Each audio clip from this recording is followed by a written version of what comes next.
ஓம் சாந்தி 25/3/2025 சாக்கார முரளி. இன்று சிவபகவான் கூறுகிறார், இனிமையான குழந்தைகளே, நீங்கள் தந்தையின் குழந்தைகள், எஜமானர் ஆவீர்கள். நீங்கள் ஒன்றும் தந்தையிடம் சரணடையவில்லை. குழந்தை ஒருபோதும் தந்தையிடம் சரணடைவதில்லை. கேள்வி: எந்த விஷயத்தின் சிந்தனை சதா நடந்து கொண்டிருந்தால் மாயா தொந்தரவு செய்யாது? பதில்: நாம் தந்தையிடம் வந்திருக்கிறோம். அவர் நம்முடைய தந்தையாகவும் இருக்கிறார், ஆசிரியராகவும் இருக்கிறார், சத்குருவாகவும் இருக்கிறார். ஆனால் அவர் நிராகாரர். நிராகார ஆத்மாக்களாகிய நமக்கு கற்றுத்தரக்கூடியவர் நிராகார பாபா. இது புத்தியில் நினைவிருந்தது என்றால் குஷியின் பாதரசம் ஏறி இருக்கும். பிறகு மாயா தொந்தரவு செய்யாது. ஓம் சாந்தி. திரிமூர்த்தி தந்தை குழந்தைகளுக்கு புரிய வைத்திருக்கிறார். திரிமூர்த்தி தந்தை அல்லவா?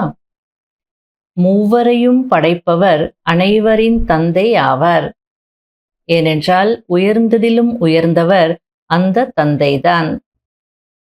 நாம் அவருடைய குழந்தைகள் என்பது குழந்தைகளின் புத்தியில் இருக்கிறது. எப்படி பாபா பரந்தாமத்தில் வசிக்கிறாரோ அதேபோல் ஆத்மாக்களாகிய நாமும் அங்கே வசிக்கக்கூடியவர்கள். பாபா இதையும் புரிய வைத்திருக்கிறார். அதாவது, இது டிராமா.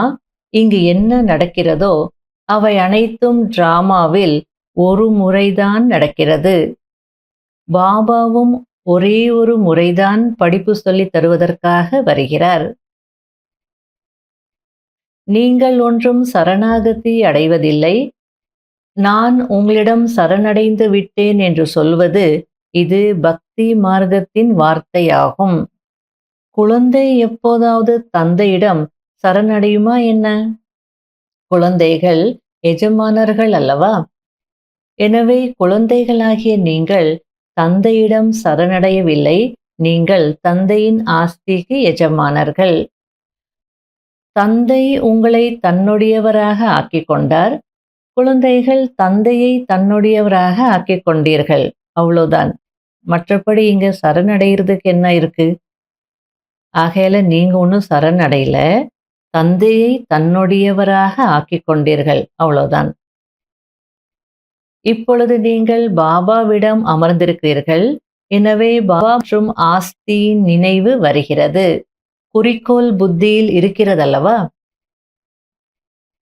சிவபாபாவை தான் நினைவு செய்ய வேண்டும். கிருஷ்ணரை நினைப்பதோ மிகவும் சுலபம். சிவபாபாவை நினைவு செய்வதில்தான் உழைப்பு இருக்கிறது. தன்னை ஆத்மா என்று உணர்ந்து பாபாவை நினைவு செய்ய வேண்டும். எங்களை தூய்மையற்ற நிலையிலிருந்து தூய்மையாக்குங்கள் என்று பாபாவை அழைக்கிறார்கள் என்றால் நிச்சயமாக தூய்மையற்ற சரீரங்களை முடித்துவிட வேண்டி இருக்கும். அனைவரும் இறந்து விடுவார்கள். பிறகு யார் யாருக்காக அழுவார்கள்? இப்போது நீங்கள் நாம் இந்த சரீரத்தை விட்டுவிட்டு நம்முடைய வீட்டிற்கு போக போகிறோம் என்பதை அறிந்திருக்கிறீர்கள். இப்போது எப்படி சரீரத்தை விடுவது என்ற இந்த பயிற்சியை செய்து கொண்டிருக்கிறீர்கள். இப்படிப்பட்ட முயற்சியை உலகத்தில் யாராவது செய்வார்களா என்ன? அதாவது பாபா ஆர்ட் ஆஃப் லிவிங்கும் சொல்லிக் கொடுக்கிறார், ஆர்ட் ஆஃப் டையிங்கும் சொல்லிக் கொடுக்கிறார். அதாவது எப்படி வாழணுன்றதும் சொல்லிக் கொடுக்கிறார். அதே நேரத்தில் எப்படி சரீரத்தை விடணும், எப்படி சாகணும்னு சொல்லிக் கொடுக்கிறார். எப்படி சாகணும்? சரீரத்தை விடும்போது ஒரு பாபா நினைவில் விடணும். ஆத்மாவிற்கு யாருடைய நினைவும் வரக்கூடாது. ஆத்மா கஷ்டப்படக்கூடாது. வெண்ணெயிலிருந்து முடி எடுக்கிற மாதிரி ஈஸியாக சரீரத்தை விட்டு ஆத்மா நேர பரந்தாமத்துக்கு பாபாவிடம் போகணும். தர்மராஜ்புரியில தண்டனை அடையாமல் போகணும். இப்படி என்னென்ன சொல்லியிருக்கிறாரோ அதெல்லாம் நினைச்சு பார்க்கணும். அதனால எவ்வளோ அழகா பாபா புரிய வச்சுட்டு இருக்காரு. எப்படி ஷரீரத்தை விடுவது என்ற இந்த பயிற்சி நீங்க செய்துட்டு இருக்கிறீங்க அப்படின்றார். பீஷ்மருக்கு இச்சா மரணம் என்ற வரம் கிடைச்சிருந்தது. அதுபோல நமக்கும் கொடுத்திருக்கிறார். நாம் எப்படி விரும்புகிறோமோ, எந்த நிலையில சரீரத்தை விட விரும்புகிறோமோ அந்த நிலையில விடணும். பாபா நினைவுல விடணும். குழந்தைகளாகிய உங்களுக்கு இந்த ஷரீரம் பழையது என்ற இந்த ஞானம் இருக்கிறது. பாபாவும் நான் பழைய செருப்பை கடனாக பெற்றுக்கொள்கிறேன். டிராமாவில் இந்த ரதம்தான் நிமித்தமாக ஆக்கப்பட்டிருக்கிறது. இது மாறாது என்று கூறுகிறார். ராஜ்யத்தை பாபாவை தவிர வேறு யாராலும் கொடுக்க முடியாது. இந்த லக்ஷ்மி நாராயணர் எந்த ஒரு யுத்தத்தினாலும் இந்த ராஜ்யத்தை அடையவில்லை. அங்கே யுத்தம் நடப்பதில்லை.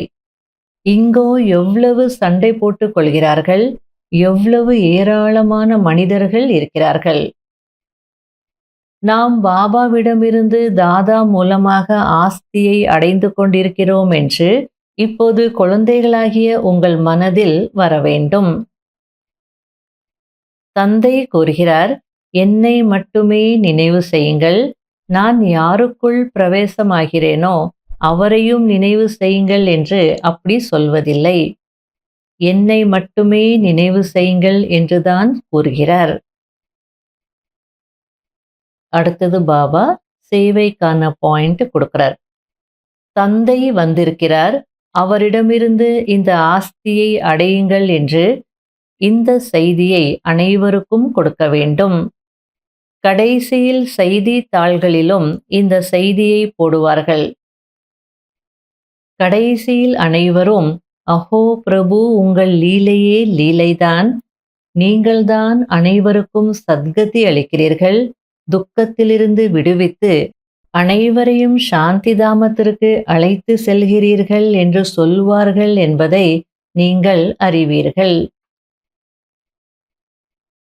இல்லற விவகாரங்களில் இருங்கள், அனைவருடனும் பழகுங்கள், பேசுங்கள், அனைவருடனும் சம்பந்தம் வைத்துக் கொள்ளுங்கள் என்று பாபா கூறுகிறார்.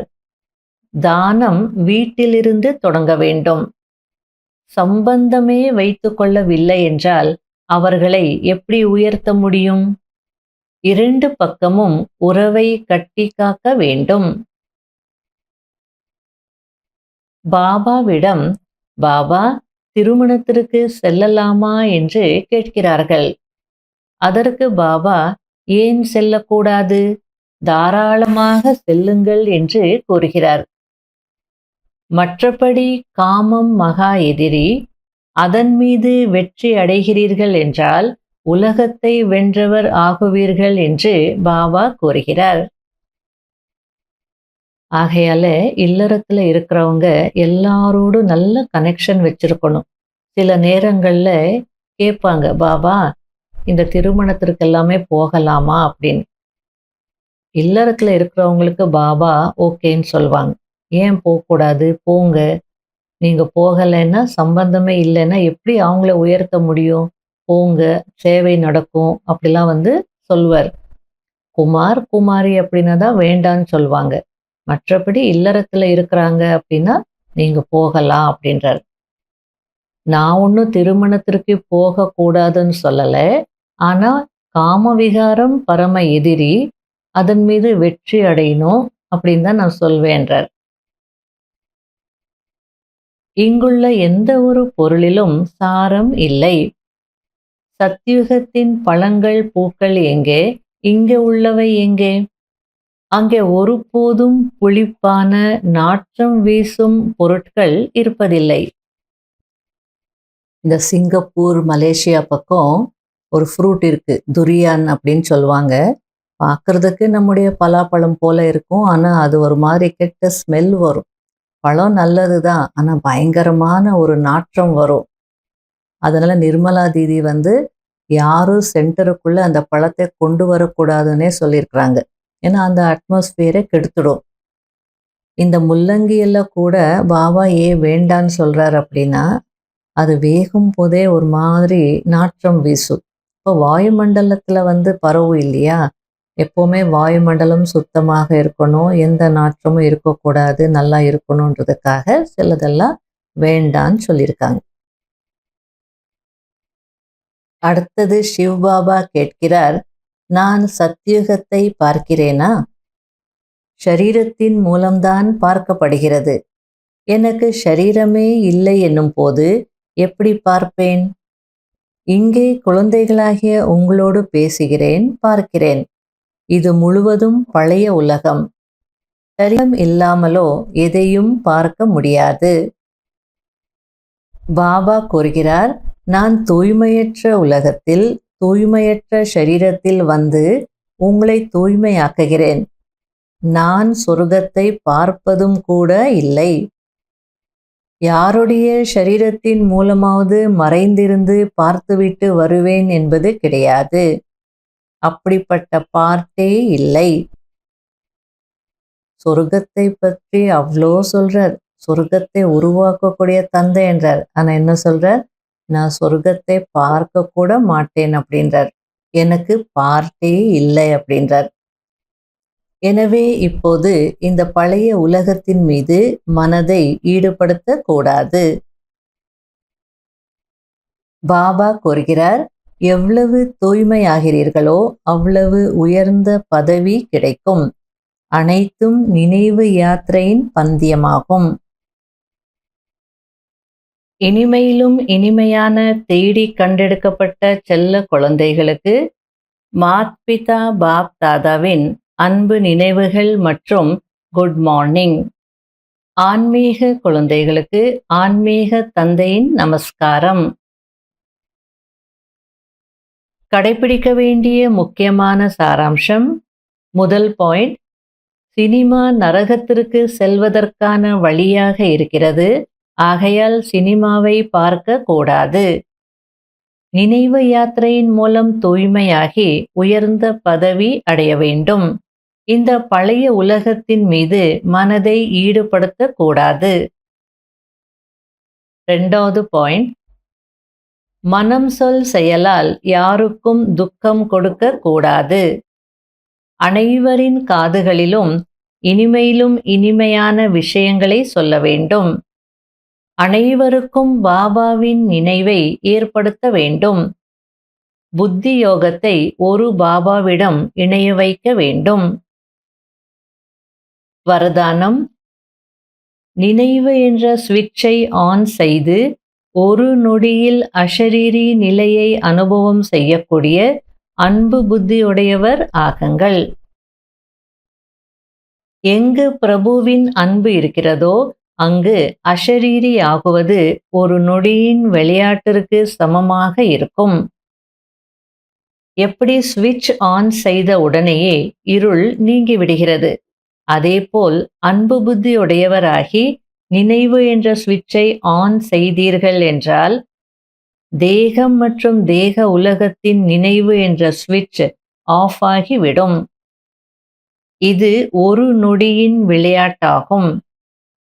வாயினால் பாபா என்று சொல்வதற்கு கூட நேரம் பிடிக்கிறது. ஆனால் நினைவில் கொண்டு வருவதில் நேரம் பிடிக்காது.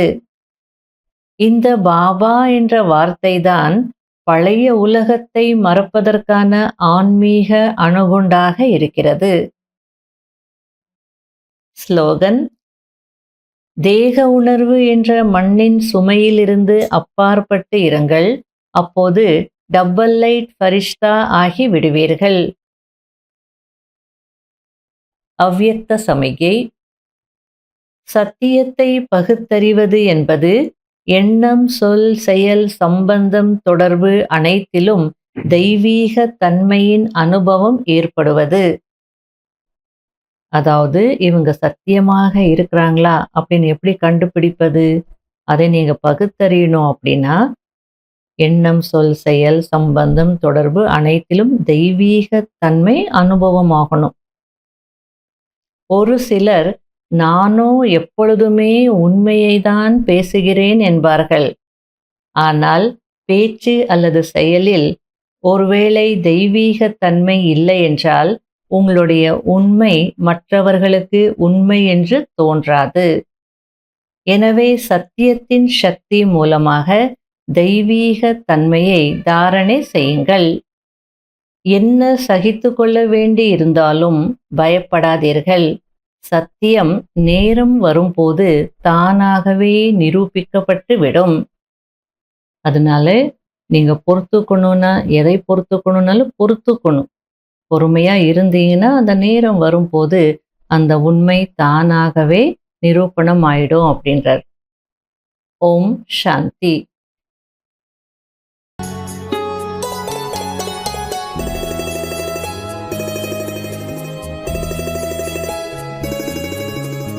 உன்னாலே பாபா உயர்ந்தேனே நானும் என் மனதார நன்றி சொல்வேன் என்னாலும்.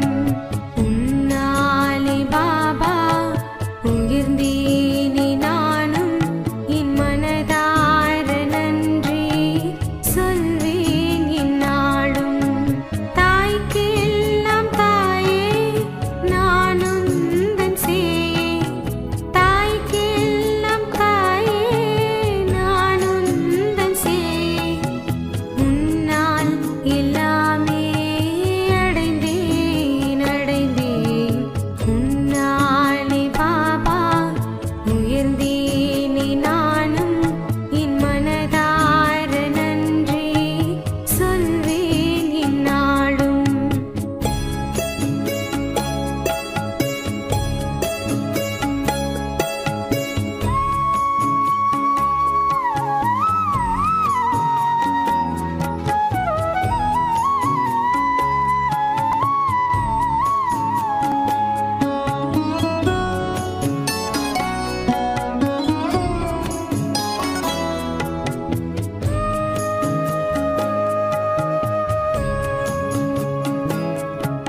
உயிர் உள்ளவரை நான் செய் நன்றி மறவேன்.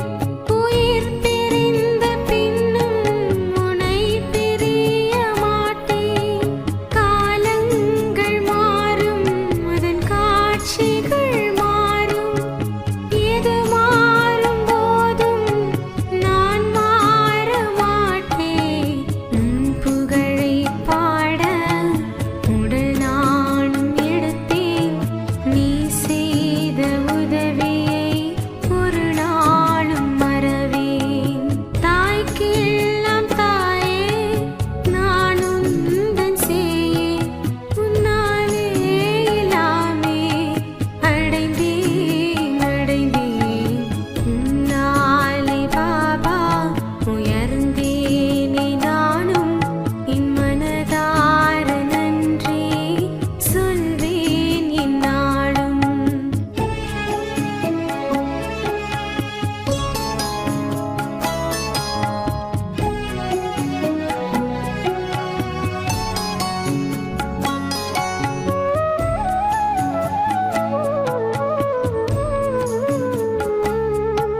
நான் கல்லாக இருந்தேன் கனியாக செய்தாய்.